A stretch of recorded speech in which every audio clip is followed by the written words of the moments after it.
트럼프의 이란 폭격 했어요, 진짜 트럼프가. 그러자 거의 갈 것처럼 하던 이재명이가 나토 안 간다고 일방적으로 결론을 내려버렸어요. 자, 이대로 가면 대한민국은 완전 국제 미아됩니다. 이런 거를 다 우리가 예상했기 때문에 절대 이재명은 안 된다고 지난 2달 동안 대선 과정에서 그렇게 목이 쉬도록 떠들었는데, 예, 이제 대한민국이 완전히 국제 미아되는 상황이 현실화되고 있습니다. 트럼프가 이란 본토를 진짜 공격을 했어요. 그것도 이스라엘 시켜서 한 게 아니라 미국 본토에서 직접 전략 폭격기를 보내가지고 이란의 3군데 핵시설을 완전히 파괴를 해버렸습니다. 트럼프가 뭐 2주 동안의 시한을 준다, 공격할 수도 있고 안 할 수도 있다, 이건 완전히 전격적 폭격을 위한 그 위장 전술이었습니다. 딱 이렇게 얘기해 놓고서 이틀 만에 때려버렸어요. 이란 찍소리도 못하고 당했습니다. 작전명이 미드나잇 해머였습니다. 미드나잇 해머. 한밤중에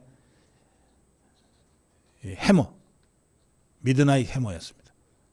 작전명 잘 지었네. 트럼프는 이렇게 설명했습니다. 우리는 이란의 포르도, 나탄즈, 이스파한 등 이란의 3개 핵시설에 대해 성공적으로 공격을 완료했다. 주요 목표 지점인 포르도에 폭탄 전체 탑재량이 모두 투하됐다. 이 포르도가 핵무기 개발하기 위한 핵심 원료 우라늄 농축이 진행되고 있는 시설로 지목됐던 것인데, 트럼프는 이러면서 포르도는 끝장났다. 포르도는 도시 이름이에요. 포르도 is gone 이라고 썼어요. 포르도 이제 끝났다. 완전히 없어졌다. 그러면서 오후 10시에 백악관에서 대국민 연설을 했습니다. 트럼프는 이 연설에서 이번 군사작전은 극적인 성공이다. 이란의 핵 농축 역량을 파괴하고 세계 최대 테러 지원국이 제기하는 핵 위협을 저지하는 것이 목표였고, 목표 달성을 완벽하게 했다. 앞으로 이란이 평화를 추구하지 않으면 향후 공격은 더욱 강렬하고 쉬울 것이다. 여기서 핵심은 하메네이를 비롯한 이란 지도부를 공격할 거냐 말 거냐인데, 이 문제와 관련해서 벤스 부통령이 나섰습니다. 이란의 정권 교체까지를 노리지는 않았다. 이번 공격에서 하메네이를 공격하지는 않았다. 그러나 계속 고집 부리고 말 안 들으면 제거할 수도 있다. 이런 뜻입니다. 제거 전에 여러 대화 채널을 통해서 평화 쪽으로 가기 위한 기회를 주고 있다. 거의 최후 통첩의 발언입니다. 이란 의회는 이날 대응을 한답시고 했는데, 이란이 할 수 있는 대응이 뭐 있겠어요? 미국 본토 공격할 수 있어요? 결국 저것들이 할 수 있는 건 자기 발목 죄는 겁니다. 뭐냐? 호르무즈 해협 봉쇄를 의결했어요.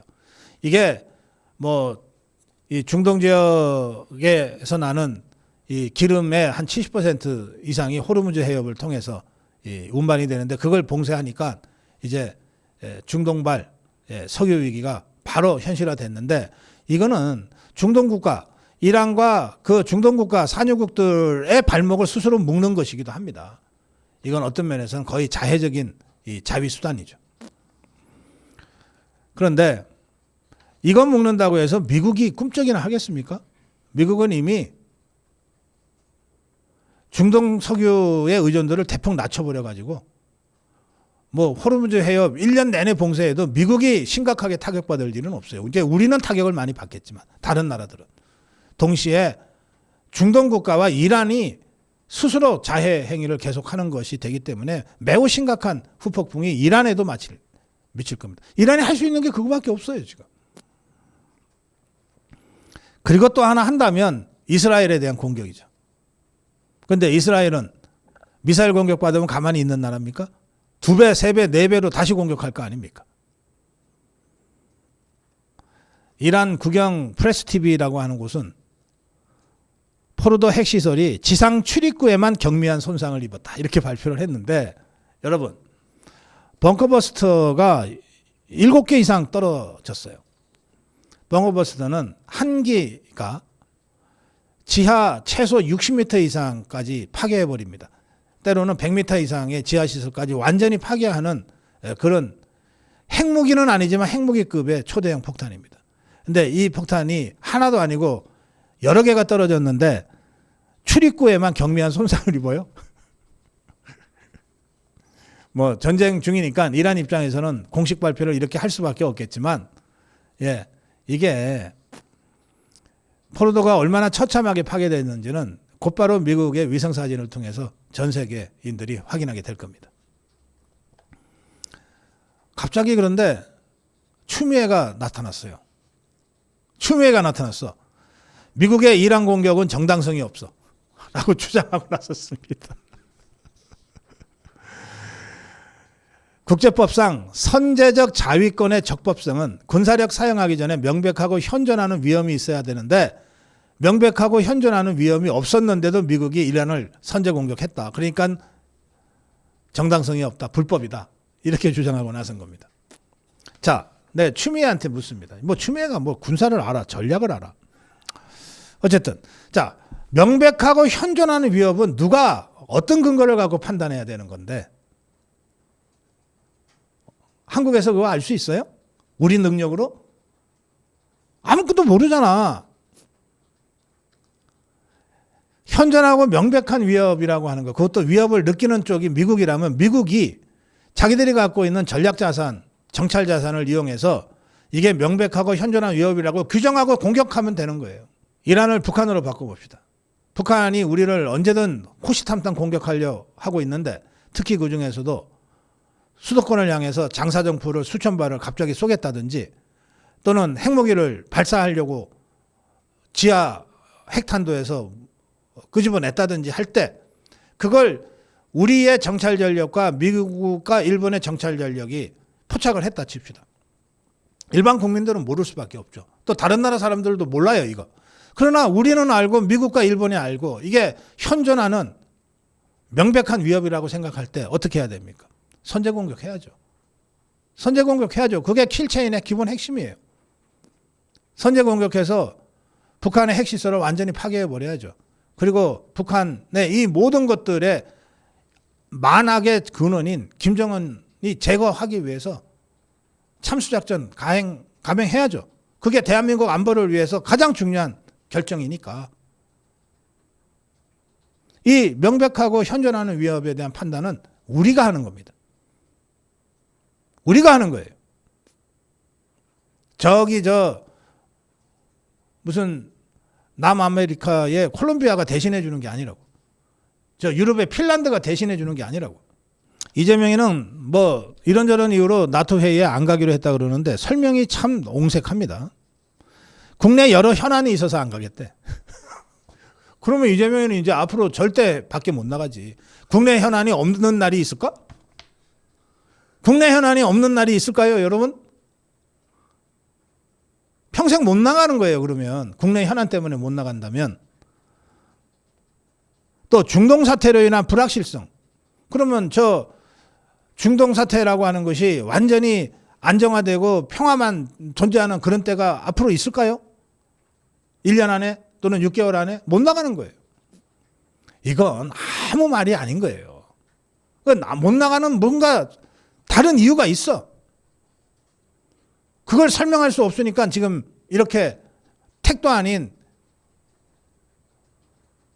이런 핑계를 대고서 지금 나토에 안 가겠다고 했는데 제가 보기에 두 가지 같아요. 하나는 추미애처럼 저게 미국이 잘못했는데 왜 나토에 가갖고서 그걸 정당화 시켜주려고 해? 라고 하는 주장을 그 종북주사파들이 할 수 있어요. 개딸들 중에서도 그런 주장하는 자들이 있고 특히 김정은이가 굉장히 지금 불안해할 거예요. 그런데 나토에 덜렁 가서 트럼프의 이란 공격을 정당화 시켜준다? 야, 나 죽으라고 그러는 거냐? 라고 할 수 있어요. 그 이유 때문에 이재명이가 다 가려고 준비했다가 나토를 포기했을 수가 있습니다. 근데 이거는 사실관계를 제가 확인하지 않고 제가 추론하는 것이니까 앞으로 이건 좀 밝혀내야 될 부분이에요. 왜 안 갔는지는 정확하게 이유는 알아야지. 무슨 산적한 국정 현안 때문에 못 간다? 그게 말이 되냐고요. 두 번째 이유는 뭐냐? 두 번째 이유는 이번에 나토 가는 진짜 목적이 뭡니까? 간다면, 이재명이가 갔다면 트럼프 만나러 가는 거 아니겠습니까? 지난번에 G7 간 것도 트럼프 만나려고 갔다가 못 만나고 왔잖아요. 그건 나토도 간다면 트럼프 만나러 가는 거예요. 근데 나토 갔는데 또 트럼프를 못 만나. 이거 완전히 대형 참사로 되는 겁니다. 너무 겁이 나는 거야. 근데 자신도 없는 거야, 지금. 지금 트럼프는 이란하고 전쟁하느라고 정신이 없는데 별로 뭐 예뻐 보이지도 않고 별로 신뢰도 안 가는 이재명이를 따로 만나서 시간을 내고 정상회담을 만들어주고 그럴 상황이 지금 아닌 것 같이 보이잖아요. 그러니까 G7 가서 트럼프 못 만나서 완전 외교 참사 당했는데 나토까지 날아갔는데 또 못 만나? 외교 접어야지. 너무 리스크가 크니까 아예 포기해버린 것 같다라고 저는 해석합니다. 그런지 안 그런지도 앞으로 좀 살펴볼 필요가 있어요. 대통령실에서 설명하는 건 정말 궁색해요.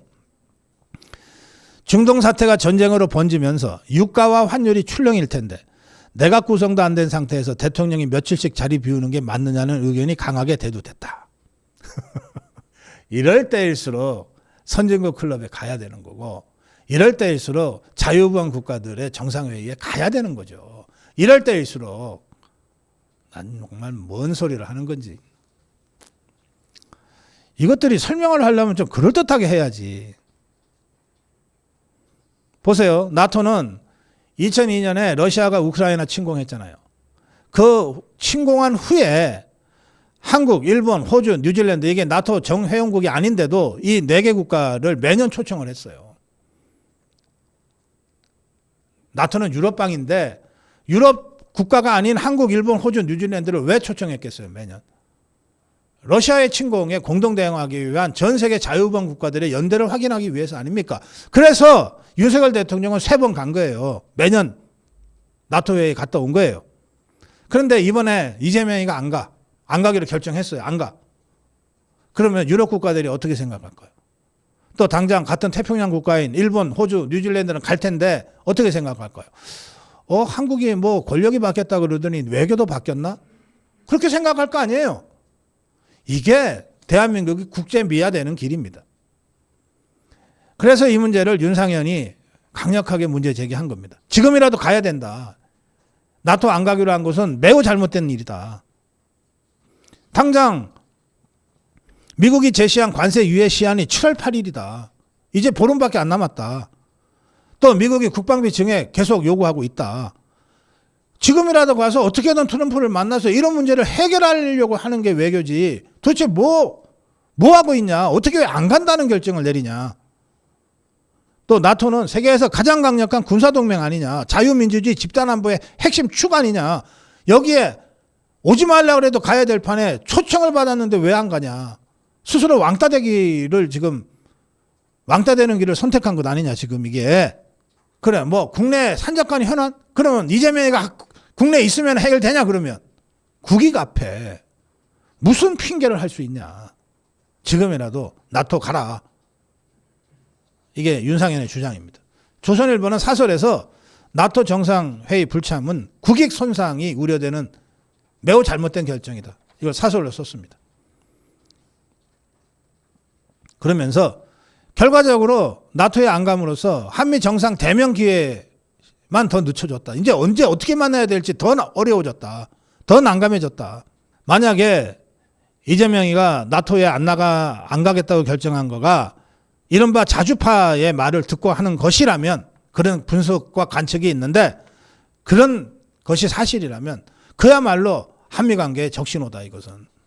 이대로 가면 대한민국 국제미화되는 거는 그냥 시간 문제다. 정론 1침이었습니다.